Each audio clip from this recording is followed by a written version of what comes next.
So last lecture मध्ये आपण काय काय डिस्कस केलेलं होतं. तर एलिव्हेशन इन बॉइलिंग पॉइंट आणि depression in freezing point. Elevation in boiling point दोन मेथड्स बघितले, डिप्रेशन इन फ्रीजिंग पॉइंट एक. अजून त्याचे मेथड्स बघायचे आहे. पहिला ऑस्मोटिक प्रेशर बघूया. काय बघूया? Osmotic pressure. So when we are talking about osmotic pressure, before going to osmotic pressure, we should know 2 to 3 things related to it. We should know 2 to 3 things related to it.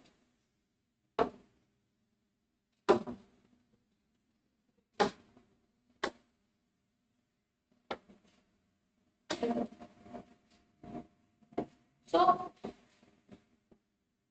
osmotic pressure. So, as I told you before going to osmotic pressure, we discuss first thing. What is osmosis? त्यासाठी आपण पहिला काय बघायचं? What is osmosis? Now, for what is osmosis? आपण काय करायचं? एक container घ्यायचं. ठीक आहे? एक कंटेनर मध्ये आपण एक पार्टिशन टाकायचं. आणि तो पार्टिशन कशाचा आहे? Semi permeable membrane.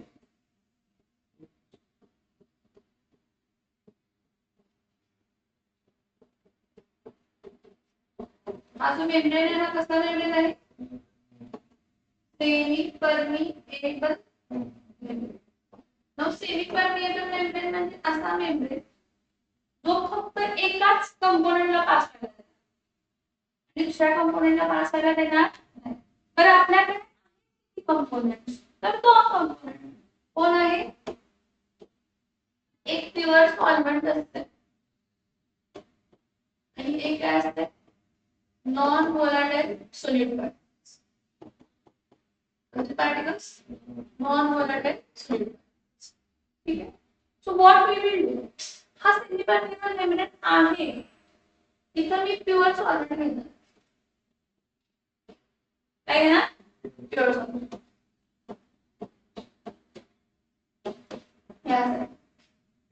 आणि या साईडला काय घेणार आहे? तर सोल्युशन. काय घेणार आहे? सोल्युशन. सोल्युशन मध्ये प्युअर सॉल्व्हेंटचे पार्टिकल असणार आहेत आणि नॉन व्होलाटाइल सोल्युशन. किंवा आपण असंही करू शकतो, इथं काय घ्यायचं? Low concentration. असं सोल्युशन तुझं कॉन्सन्ट्रेशन काय आहे? आणि इथं काय घ्यायचं?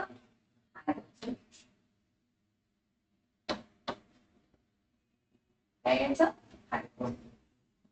So what is osmosis? See, osmosis is the flow of a pure solvent particles from a pure solvent side to a solution side, or from a lower concentration to higher concentration. What is osmosis? What is osmosis? The flow of solvent particles. The flow of solvent particles from a pure solvent side to solution side. Pure solvent side to solution side, or from lower concentration to higher concentration. From lower concentration to higher. The flow of solvent particles from a pure solvent side to a solution side, or from a lower concentration to a higher concentration, is called as what? Osmosis. त्याला आपण काय म्हणतो? Actually, osmosis दोन्ही साइडला होत असते. Solid particles pure solvent साइडला पण आहे आणि सोल्युशन साइडला पण आहे. त्यामुळे मूवमेंट दोन्हीकडे होत असते. प्युअर सॉल्व्हेंट टू सोल्युशन कडे पण प्युअर सॉल्व्हेंट मूव्ह होत असतो पार्टिकल्स, आणि सोल्युशन पासून pure solvent to pure solvent move होत असतो. पण दिसतोय कोणता? मेजरेबल कोणता आहे? जास्त प्रमाणात दिसताना कोणता? Pure solvent side to solution. किंवा लोअर टू हायर कॉन्सन्ट्रेशन ला सॉल्व्हेंट पार्टिकल्स मूव्ह होत असतात आणि हायर टू लोअर पार्टिकल्स. पण रेट कोणता जास्त आहे? Yes, lower to higher rate काय आहे? जास्त. आणि सेमी परमिएबल मेम्ब्रेन म्हणजे अशी मेम्ब्रेन जी फक्त एकाच कोणालाही अलाउ करते पास व्हायला, म्हणून त्याला सेमी परमिएबल म्हणतात. मग ती कोणाला अलाउ करते? फक्त pure solvent particles semi permeable permit न करणार फक्त एकाला सोल्यूट करणार. So the flow of a solvent particle from a pure solvent side to a solution side or from a low concentration to a high concentration is called as osmosis. Then what is osmotic pressure? Then what is osmotic pressure? See, osmotic pressure is denoted by pi. Osmotic pressure is denoted by जब solvent particles pure solvent to solution में move होता है किंवा from a lower concentration to higher concentration move होता है या साइडला काय डेव्हलप होतोय pressure.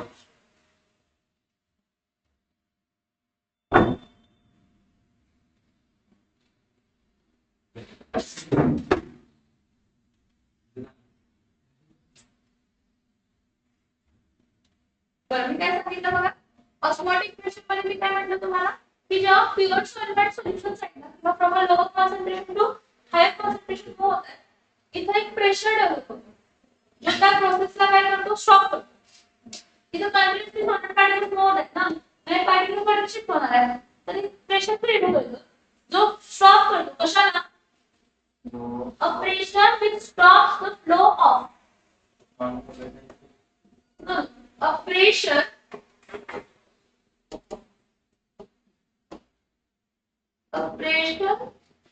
created at a solution site or higher concentration site or which site higher concentration site which stops the what process which stops the osmosis which stops the this pressure is called as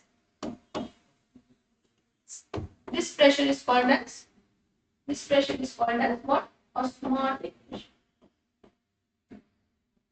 This pressure is called as what osmotic pressure. या pressure का हम कसला pressure म्हणतो तर osmotic pressure. समझ में आ रहा है? मैंने आपको बोला लोअर कॉन्सेंट्रेशन और हायर कॉन्सेंट्रेशन है ना. तो जो सेमी परमिएबल मेम्ब्रेन है उस सेमी परमिएबल मेम्ब्रेन के अराउंड साइड में त्याच्या बाजूला कोण आहे किंवा कशा आहेत म्हणजे लोअर कॉन्सेंट्रेशन आणि हायर कॉन्सेंट्रेशन किंवा हायर कॉन्सेंट्रेशन आणि लोअर कॉन्सेंट्रेशन किंवा दोघांचं कॉन्सेंट्रेशन काय आहे तर सेम. याच्या बेसिस वरती आपण जे काही कंपोनेंट्स आहेत सोल्युशन्स आहेत त्यांना तीन टाइप मध्ये डिफाइन करतो. एक असतात आयसोटॉनिक सोल्युशन्स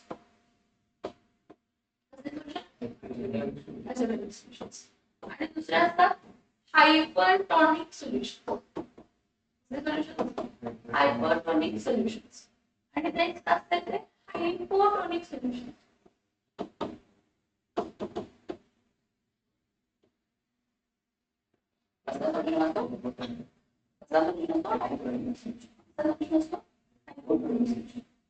आता हायपरटॉनिक आणि आयसोटॉनिक मध्ये काय करायचं म्हणजे काय आहे आयसोटॉनिक सोल्युशन म्हणजे काय कंटेनर आहे असं सगळी परमिएबल मेम्ब्रेन आहे. इथं आपण 0.1 मोलर ऑफ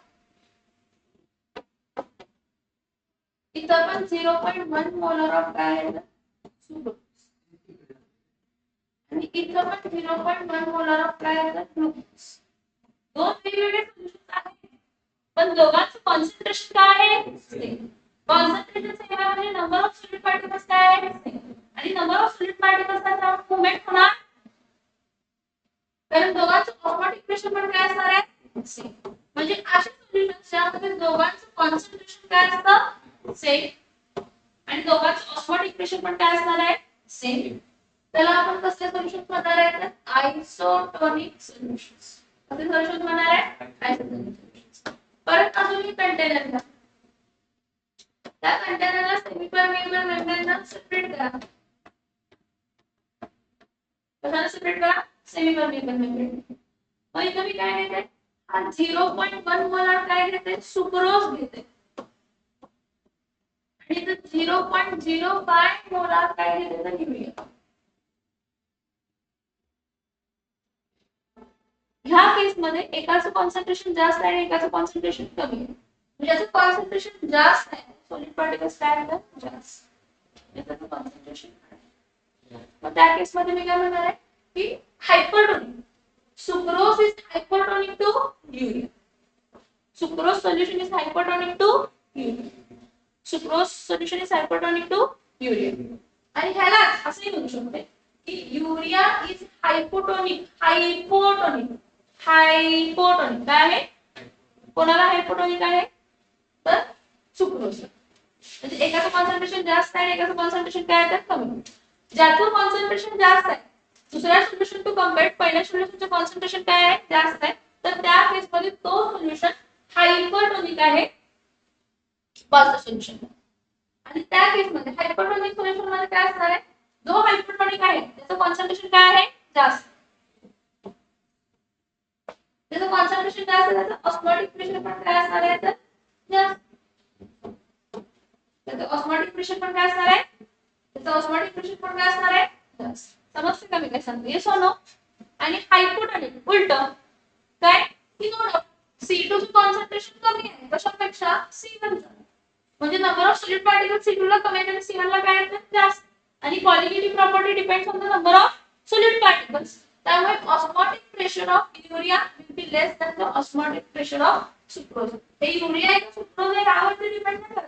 हे डिपेंड करते नंबर ऑफ कशावर देतात त्या सुक्रोजचे किंवा त्या युरियाचे सॉलिड पार्टिकल्स किती आहेत किंवा कॉन्सन्ट्रेशन किती आहे.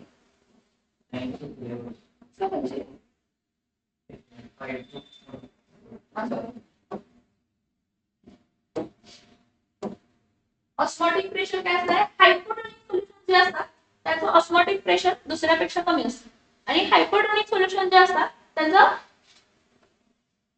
ऑस्मोटिक प्रेशर दुसऱ्यापेक्षा जास्त. सोल्युशन दोघांचं कॉन्सन्ट्रेशन काय दोन काय असणार दोघांचं ऑस्मोटिक प्रेशर सेम, दोघांचं कॉन्सन्ट्रेशन पण सेम, दोघांचं ऑस्मोटिक प्रेशर पण काय असणार आहे समजते? ठीक आहे.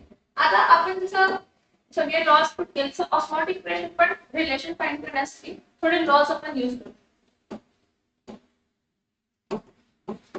ऑस्मोटिक प्रेशर मध्ये रिलेशन फाइंड करण्यासाठी त्याचे लॉस काय करतो कोणता लॉ आहे?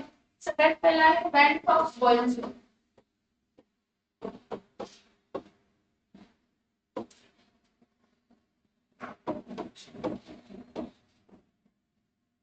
बँड-टॉप बॉयल्स लॉ काय म्हणतो? बँड-टॉप बॉयल्स लॉ म्हणतो osmotic pressure is directly proportional to the concentration of solution. किंवा osmotic pressure is inversely proportional to the volume of the solution. ह्याचे रिझन आहे concentration is equal to number of moles upon काय आहे तर volume. हे दिलेलं नाहीये तुमच्या टेक्स्टबुक मध्ये तर एकदा लक्ष काय म्हणलं मी तुम्हाला बँड-टॉप बॉयल्स लॉ काय म्हणतो osmotic pressure is directly proportional to the concentration of solution किंवा osmotic pressure is inversely proportional to the volume of solution at constant number of moles. Constant number of moles and what temperature. This is band-top charge law. कोणता law तो? Band-top charge. Band-top charge को काय म्हणतो?